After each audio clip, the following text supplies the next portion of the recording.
আসসালামু আলাইকুম ওরহমতুল্লাহ। আলহামদুলিল্লাহ ওসসালাতু ওয়াসসালামু আলা রসুলিল্লাহ। সংক্ষিপ্ত হামদ ও সালাতের পরে বুলুগুল মারাম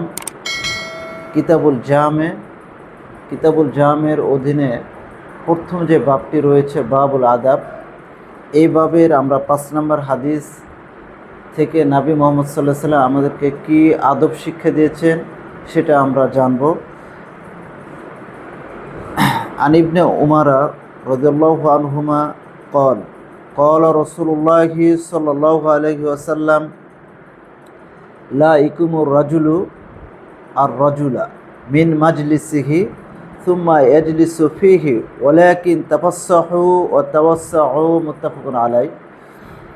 হাদিসের অনুবাদ ইবনে উমর থেকে বর্ণিত, তিনি বলেন রাসূল সাল্লাল্লাহু আলাইহি সাল্লাম বলেছেন, লা ইকিমুর রাজুলু আর রাজুলা মিন মাজলিসিহি, কোনো লোক যেন অন্য কোনো লোককে তার জায়গা হতে উঠিয়ে দিয়ে সুম্মা ইয়াজলিসু ফিহি, ওই জায়গায় নিজে না বসে। ওয়ালাকিন তাফাসসাহু ওয়া তাওয়াসসাউ, ওয়ালাকিন মানা ওয়াহিদ, তাফাসসাহু ওয়া তাওয়াসসাউ একই অর্থ। মজলিসকে জায়গাকে প্রশস্ত করে যেন নেয়, অর্থাৎ এখানে দুইটি সূরাত হতে পারে। যদি কোনো সংকীর্ণ একটি ছোট ঘরে হয়, মজলিসে যদি লোক বেশি হয়ে যায় তাহলে সকলে চেপে চেপে বসে ও অপরকে জায়গা দিবে। আর যদি প্রশস্ত জায়গা হয় তাহলে সেই জায়গাতে বিস্তৃত হয়ে একটু আপনারা দূরে সরে সরে বসে জায়গা করে দিতে হবে, প্রশস্ত করতে হবে মজলিসকে।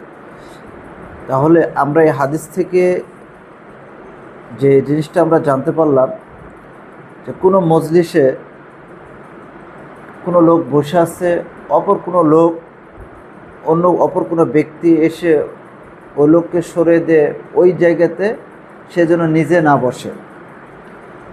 এই হাদিস দ্বারা তাহলে দলিল হলো হাদিসুন দলিলুন আলা আন্নাহু লা ইয়াজুজু লিল মুসলিম, একজন মুসলমানের জন্য এটা জায়েজ হবে না অপর কোনো ব্যক্তিকে মজলিসে সরাই দিয়ে ওই স্থানে সে বসবে, এটা জায়েজ নাই। যাহির আর নাহি, হাদিসেরা এটাকে স্পষ্ট এটা নিষেধ করা হয়েছে। তাহলে আসেন হিকমতটা কি? এই যে আল্লাহ রাসূল সাল্লাল্লাহু আলাইহি ওয়াসাল্লাম কি আদব আমাদেরকে শিক্ষা দিলেন, এই হাদিস দ্বারা আমাদেরকে আদব শিক্ষা দিলেন। কোনো মজলিসে যদি বসতেই হয় তাহলে মজলিসকে সংকীর্ণ করে নিতে হবে, নাহলে কি প্রশস্ত করে নিতে হবে। জায়গা বেশি থাকলে প্রশস্ত করে ওই অপর ব্যক্তিকে জায়গা দিতে হবে। আর জায়গা যদি সংকীর্ণ হয় তাহলে একটু কষ্ট করে চেপে বসে অপর ব্যক্তিকে জায়গা দিতে হবে, কিন্তু কাউকে তুলে বসা যাইবে না। হিকমতটা কি? এটার হিকমত হচ্ছে একজন মুসলিম, হাক্কুল মুসলিম, একজন মুসলমানের হক যে সে তার জায়গাতে বসে থাকবে। যখন তাকে আপনি তুলে দিয়ে ওই জায়গাতে যখন আপনি বসবেন তখন আপনার ভিতরে কি লিযগাইন ওয়াল আহকাদ, অর্থাৎ কি শত্রুতা সৃষ্টি হবে, হিংসা বিদ্বেষ সৃষ্টি হবে। একসময় এটা কি মারামারির পর্যায়ে যায়, এটাকে আদবের খেলাফ হয়ে যাবে। আর যখন আপনি তাকে একটু প্রশস্ত করে জায়গা দিবেন তখন কি হবে, নবী মুহাম্মদ সাল্লাল্লাহু আলাইহি ওয়াসাল্লাম প্রশস্ত করে জায়গার প্রতি উৎসাহিত এই জন্য করেছেন, তখন আপনার ওই ভাইয়ের সাথে কি আতাওয়াদু, বিনয় প্রকাশ হলো, ভালোবাসার সৃষ্টি হবে, বন্ধুত্ব সৃষ্টি হবে, তার সাথে আপনি ভালো থাকতে পারবেন। এটাই আমাদের হাদিস থেকে জানা গেল যে আদব এটাই শিক্ষা দিয়েছে। অপর কোনো মুসলিমকে আমরা উৎসাহিত করব যে জায়গা প্রশস্ত করে দিয়ে তাকে বসার জন্য।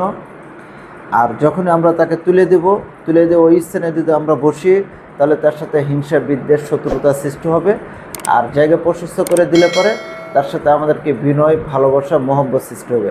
আল্লাহ তাআলা আমাদেরকে এই কথাগুলো মেনে নেওয়ার তৌফিক দান করুন, আল্লাহুম্মা আমিন। এই একই হাদিসের আমরা কিতাবুল আদবের আরেকটা আমরা হাদিস অনুবাদ শুনবো আজকে। যে ইবনে আব্বাস রাদিয়াল্লাহু আনহু বর্ণিত, তিনি বলেন রাসূল সাল্লাল্লাহু আলাইহি ওয়াসাল্লাম বলেছেন, ইযা আকালা আহাদুকুম তুআমান ফালা ইয়ামসাহ ইয়াদাহু হাত্তা ইয়ালআকাহা আও ইলইকাহা মুত্তাফাকুন আলাইহি। ইবনে আব্বাস থেকে বর্ণিত, তিনি বলেন রাসূল সাল্লাল্লাহু আলাইহি ওয়াসাল্লাম বলেছেন, যখন কোনো ব্যক্তি ইদা আকালা আহাদুকুম তুআমান, যখন কোনো ব্যক্তি খাদ্য গ্রহণ করবে, ফালা ইয়ামসাহ ইয়াদাহু, সেই ব্যক্তি যেন তার হাত না মুছে ফেলে। হাত্তা এল আকাহা আও ইল ইকহা, যতক্ষণ পর্যন্ত, এল আকাহা মানে সে চেটে যতক্ষণ হাতটা না খাবে, এবং আও ইল ইকুহা অথবা অন্য দ্বারা হাতকে চাটিয়ে যতক্ষণ না নিবে, তার আগে জন্য সে হাতকে পানি এবং মেন্দিল অথবা কাপড় দিয়ে কোনো কিছু যেন হাত না মুছে ফেলে।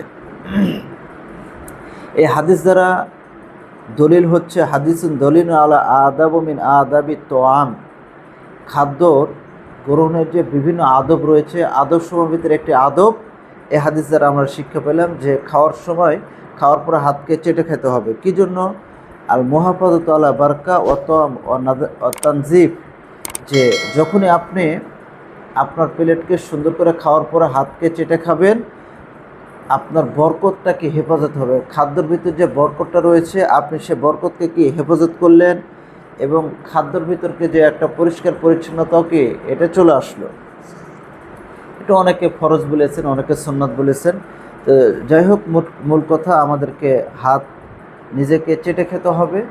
আর যদি নিজে চেটে না খাইতে পারি, তাহলে অন্যর মাধ্যমে চেটে খাওয়াইতে হবে। কদ একুনু বাইনা রজুল ও জাওজাতুহু মিনাল মাহাব্বা, এখানে এটা আপনি এভাবে করতে পারেন যে নিজে চেটে খেলেন, অথবা আপনার স্ত্রীকে দিয়ে হাতটা চেটে খেতে নেবেন, তাহলে আপনার স্বামী স্ত্রীর মধ্যে কি মহব্বত সৃষ্টি হবে। অথবা এটা খুব স্বাভাবিকভাবে, আপনি কাউকে জোরপূর্বকভাবে আপনার হাত চেটে নিতে পারবেন না, তার কাছে ঘৃণাও লাগতে পারে। নাহলে আপনার পিতে অথবা মার কাছে চেটে নিতে পারবেন। কদ এতে হাজাল মিনাল ওলাদ লি আবিহি, কখনো পিতা তার ছেলেকে দ্বারা, পিতা তার ছেলে এবং মেয়েকে দ্বারা, ছোট বাচ্চা টাচ্চা আছে তাদেরকে দ্বারা কি আপনি আপনার হাতকে চাটিয়ে নিতে পারবেন। আল্লাহু আলাম, কাউকে জোরপূর্বকভাবে আপনি হাত চাটিয়ে নিতে পারবেন, ওটা নিজে চেটে নেবেন। খাওয়ার আদব সমূহের ভিতর থেকে আমরা 6 নম্বর হাদিস থেকে একটা আদব শিখলাম। আল্লাহ তাআলা আমাদেরকে এভাবে খাবার গ্রহণ করার তৌফিক দান করুক, এবং আল্লাহ রাসূলের সকল আদব মেনে নেওয়ার তৌফিক দান করুক। সম্মানিত দর্শক শ্রোতা, আপনাদের এই সকল বিষয়ে অথবা যে কোনো বিষয়ে যদি কোনো প্রশ্ন থাকে, আপনারা প্রশ্ন করবেন। ইনশাল্লাহ এই চ্যানেলের মাধ্যমে আমরা এই প্রশ্নের উত্তর দেওয়ার চেষ্টা করব, এবং বিষয়টা আমরা ইনশাল্লাহ কোরআন হাদিস নিয়ে গবেষণা করে বিষয়টা দেখার পরে আপনাদের প্রশ্নটা আমরা বুঝে এবং কি উত্তরটা সুন্দর করে কোরআন হাদিসে ঠিক করার পরে আপনাদেরকে আমরা উত্তর দেবো ইনশাল্লাহ বিইজনিল্লাহ। আপনারা যে কোনো প্রশ্ন করতে পারেন।